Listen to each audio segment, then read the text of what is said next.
ಜೊತೆಗೆ ವನವಾಸಕ್ಕೆ ಹೊರಟಾಗ ನಾನು ದುಃಖಿಸಲಿಲ್ಲ. ಪತಿಯ ಜೊತೆ ಆ ವನವಾಸ ಕಷ್ಟವಾಗಿ ಕಾಣಲಿಲ್ಲ.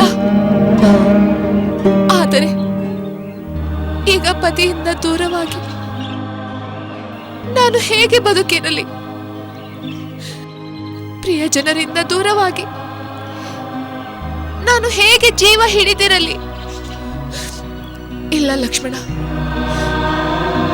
ಇಲ್ಲ, ನಾನು ಬದುಕಿರಲಾರೆ. ಯಾರಿಗಾಗಿ ಬದುಕಬೇಕು?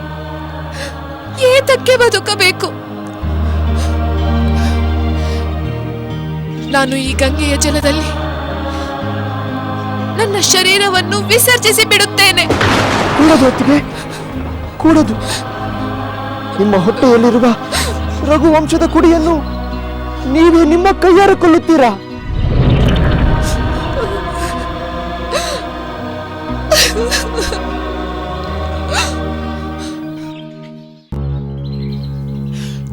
ಹೌದು ಲಕ್ಷ್ಮಣ, ಮರೆತೇ ಬಿಟ್ಟಿದ್ದೆ. ಇನ್ನೊಂದು ಜೀವವನ್ನು ಕೊಲ್ಲುವ ಅಧಿಕಾರ ನನಗಿಲ್ಲ. ಆದರೆ ಲಕ್ಷ್ಮಣ, ಲಂಕೆಯಲ್ಲಿ ಅಗ್ನಿ ಪ್ರವೇಶ ಮಾಡಿದಾಗ ನೀನೇ ಇದ್ದೆಯಲ್ಲ. ಸ್ವತಃ ಅಗ್ನಿದೇವನೇ ಬಂದು ನಾನು ಪರಿಶುದ್ಧಳಾಗಿದ್ದೇನೆ ಎಂದು ಘೋಷಿಸಿದನಲ್ಲವೇ? ಆದರೂ ನನ್ನ ಪತಿಗೆ, ಧರ್ಮಾತ್ಮನಾದ ಶ್ರೀರಾಮಚಂದ್ರನಿಗೆ ನನ್ನ ಮೇಲೆ ಸಂದೇಹ ಬಂತೆ. ಸಂದೇಹವಿಲ್ಲ ಅತ್ತಿಗೆ. ಸಹೋದರ ರಾಮಚಂದ್ರನಿಗೆ ನೀವು ಪವಿತ್ರರೆಂದು ಚೆನ್ನಾಗಿ ಗೊತ್ತು. ಆದರೆ ಅಜ್ಞಾನಿಯಾದ ಅಲ್ಪನೊಬ್ಬನ ಅಪವಾದದಿಂದ, ಅತಿ ಸಂಕಟದಿಂದ ಇಂತಹ ನಿರ್ಧಾರ ಮಾಡಿಬಿಟ್ಟ. ನಾವೆಲ್ಲ ಸಹೋದರರು ಪರಿಪರಿಯಾಗಿ ಹೇಳಿದರೂ ಅವರ ನಿರ್ಧಾರ ಕದಲಲಿಲ್ಲ. ವಂಶದ ಕೀರ್ತಿಗಾಗಿ ಅವನು ಯಾರನ್ನು ಬೇಕಾದರೂ ಏನನ್ನು ಬೇಕಾದರೂ ತ್ಯಾಗ ಮಾಡುವುದಾಗಿ ಹೇಳಿದ. ಹೌದು ಲಕ್ಷ್ಮಣ, ಶ್ರೀರಾಮಚಂದ್ರ ಸೀತೆಯ ಪತಿಗಿಂತ ಹೆಚ್ಚಾಗಿ ಅಯೋಧ್ಯೆಯ ಮಹಾರಾಜ, ಇಕ್ಷ್ವಾಕು ವಂಶದ ಚಕ್ರವರ್ತಿ. ಪತಿಯ ಕರ್ತವ್ಯಕ್ಕಿಂತ ಮಹಾರಾಜನ ಕರ್ತವ್ಯವೇ ಹೆಚ್ಚು. ಆದರೆ ವಂಶದ ಕೀರ್ತಿ ಉಳಿಸಲು ಹೋಗಿ ನನ್ನ ಸಹೋದರ ರಾಮಚಂದ್ರ ಅಬಲೆಯಾದ ಪತ್ನಿಯನ್ನು ನಿರ್ದಯೆಯಿಂದ ತ್ಯಜಿಸಿದನೆಂಬ ಅಪಕೀರ್ತಿಗೆ ಗುರಿಯಾದ. ಬೇಡ ಲಕ್ಷ್ಮಣ, ಹಾಗೆ ಹೇಳಬೇಡ. ನನ್ನ ಸ್ವಾಮಿ ಎಂದಿಗೂ ಅಪಕೀರ್ತಿಗೆ ಗುರಿಯಾಗಬಾರದು.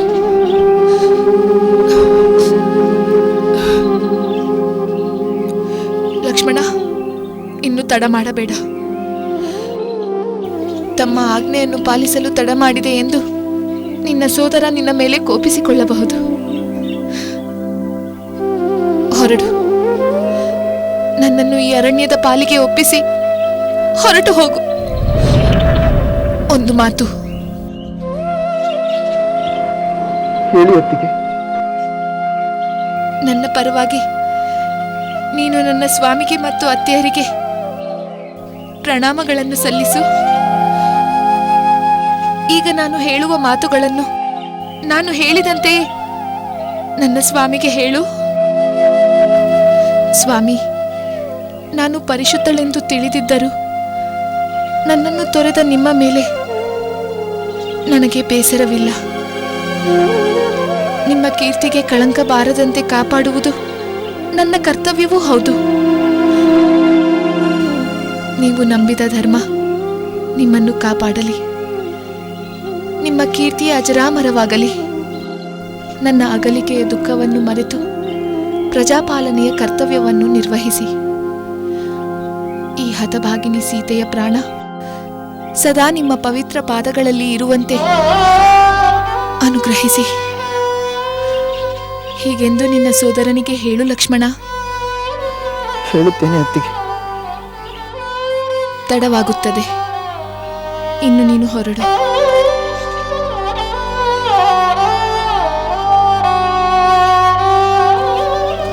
ನನ್ನನ್ನು ಕ್ಷಮಿಸಿ ಅತ್ತಿಗೆ, ಕ್ಷಮಿಸಿ. ಲಕ್ಷ್ಮಣ, ನೀನು ಯಾವ ಅಪರಾಧವನ್ನೂ ಮಾಡಿಲ್ಲ.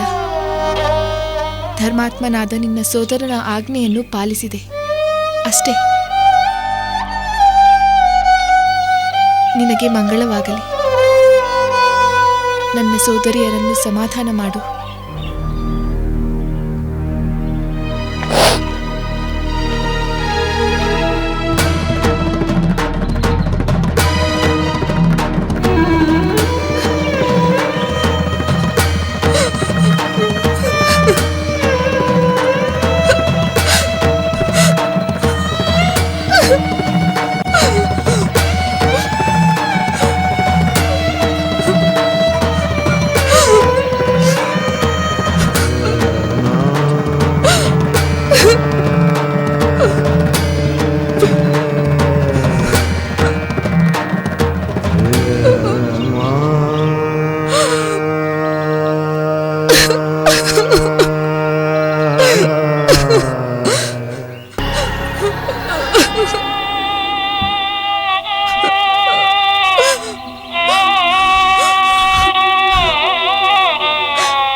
ಶೋಕಿಸುತ್ತಿಹಳು ಲೋಕಮಾತೆ, ಅದಕ್ಕೆ ಕಾರಣ ಲೋಕದ ಮಾತೆ.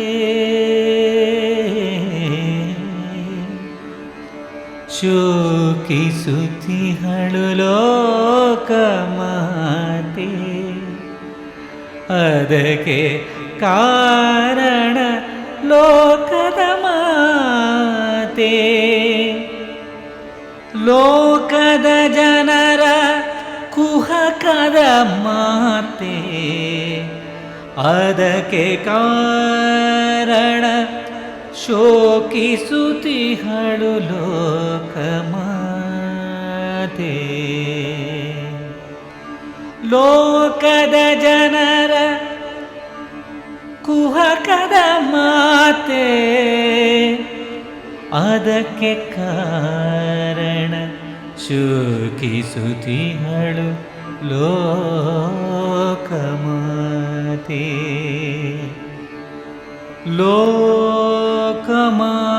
ಲೋಕಮಾತೆ ಶೋಕಿಸುತ್ತಿಹಳು,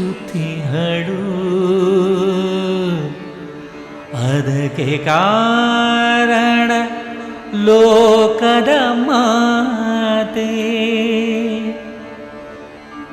ಅಂದು ಅಗ್ನಿ ಪರೀಕ್ಷೆಯ ಗೆದ್ದಿಹ ಸೀತೆಗೆ, ಇಂದು ಸೋಲಾಯಿತೆ ಅಲ್ಪರ ಮಾತಿಗೆ.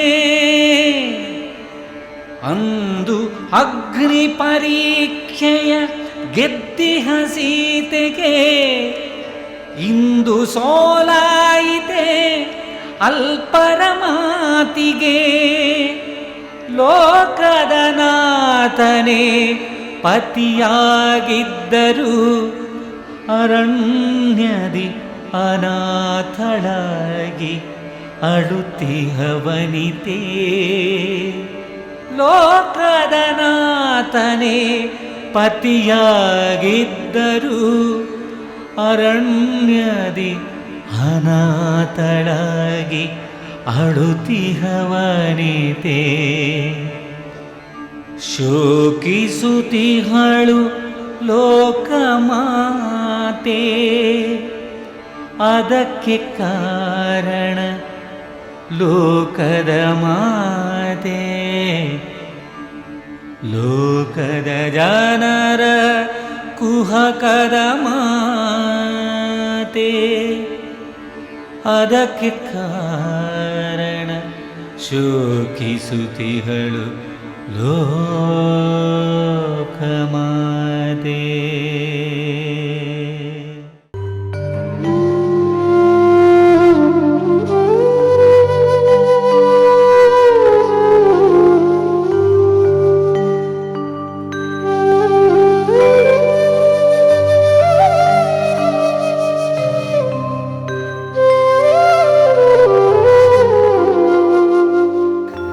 ಸೋದರಿ ಊರ್ಮಿಳೆ, ಲಕ್ಷ್ಮಣನು ಗಂಗಾ ತೀರದಿಂದ ಹಿಂತಿರುಗಿ ಬಂದನೆ. ಸೀತೆಯನ್ನು ಎಲ್ಲಿ ಬಿಟ್ಟು ಬಂದನಂತೆ? ಈಗ ಸೀತೆ ಹೇಗಿದ್ದಾಳಂತೆ? ಇಲ್ಲ ಸೋದರಿಯರೇ, ನನ್ನ ಪತಿ ಇನ್ನೂ ಹಿಂದಿರುಗಿ ಬಂದಿಲ್ಲ. ಸೂರ್ಯೋದಯದಿಂದ ಅವರ ಬರುವಿಕೆಗಾಗಿ ಕಾದು ಕಾದು ಈಗ ಇಲ್ಲಿಗೆ ಬಂದೆ. ಈ ಅರಮನೆಯಲ್ಲಿ ಎಲ್ಲರೂ ನಿರೀಕ್ಷೆಯ ಭಾರದಿಂದ ಕುಸಿದು ಹೋಗಿದ್ದಾರೆ. ಯಾರಿಗೂ ಯಾವ ಕಾರ್ಯದಲ್ಲೂ ಮನಸ್ಸಿಲ್ಲ. ನನ್ನ ಪತಿ, ಮಾಂಡವಿಯ ಪತಿ, ಯಾರೊಡನೆಯೂ ಮಾತನಾಡದೆ ದುಃಖದಲ್ಲಿ ಮುಳುಗಿ ಹೋಗಿದ್ದಾರೆ.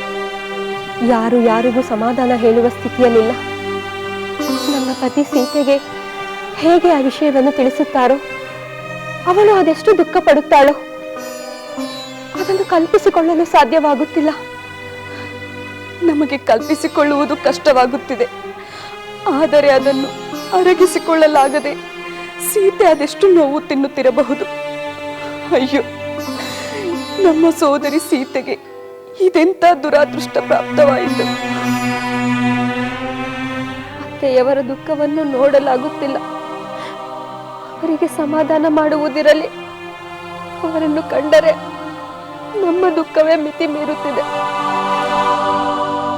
ಸೋದರಿಯರೇ, ನಾವು ಇನ್ನೆಂದು ನಮ್ಮ ಸೋದರಿ ಸೀತೆಯನ್ನು ನೋಡಲಾಗುವುದಿಲ್ಲವೇ? ಅಷ್ಟೊಂದು ನಿರಾಸೆ ಬೇಡ ಊರ್ಮಿಳೆ.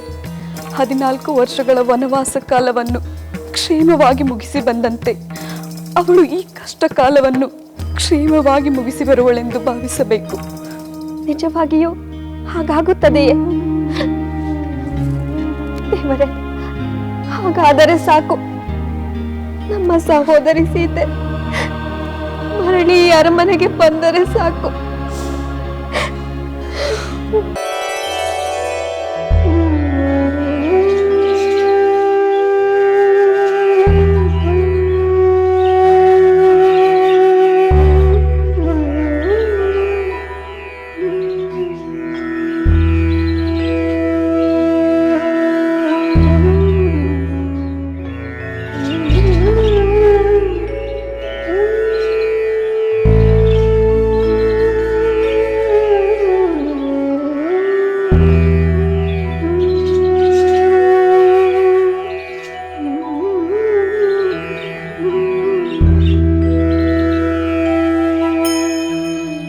ಗುರುಗಳಿಗೆ ಪ್ರಣಾಮಗಳು.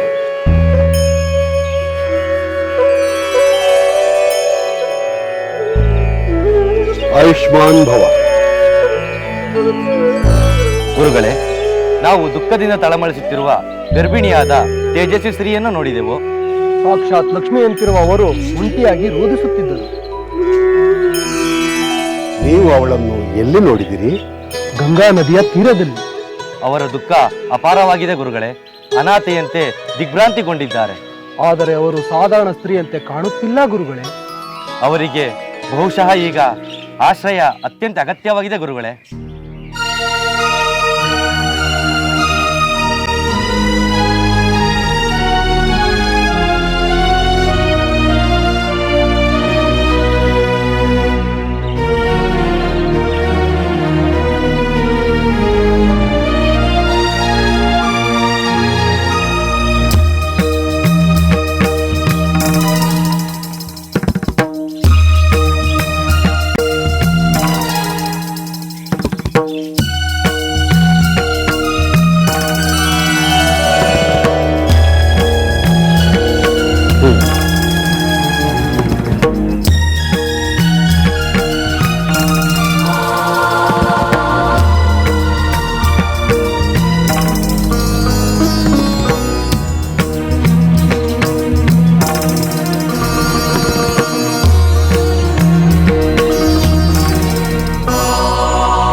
ಸಾಧ್ವಿ,